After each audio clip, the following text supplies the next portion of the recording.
When my sister Michal was murdered by her partner, I knew I would do everything I could to save the next Michal.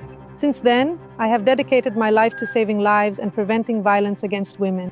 Let's look violence in the eye. According to a new report by the State Comptroller, 1 out of every 3 women murdered in Israel between 2022 and 2024 was killed by her partner. Since the outbreak of the Iron Swords War, more than 500,000 women and men have suffered violence from their partners. About a quarter of them experienced severe physical violence.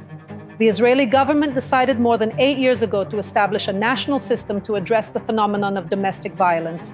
Since then, and up to today, not only has the establishment of this system not been completed, there isn't even an explicit legal definition for the phenomenon of domestic violence. A definition that would, for example, allow protection for victims of economic abuse as well. During times of war, like now, the risk of experiencing domestic violence only increases, and so does the difficulty of asking for help. However, law enforcement and support agencies do not have the legal ability to share all the information between them.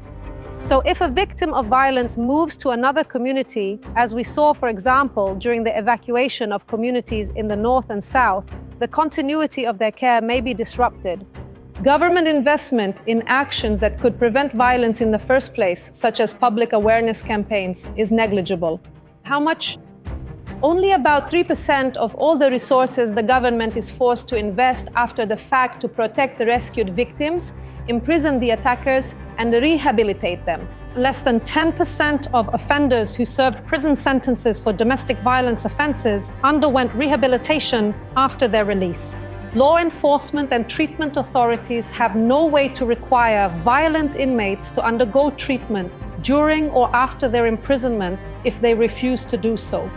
The professionals in the field are doing their best, but to prevent the next murder, the state must do more.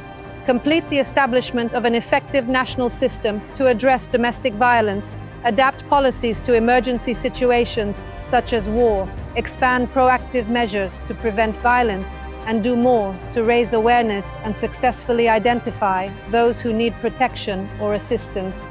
Read the full report on the State Comptroller's Office website.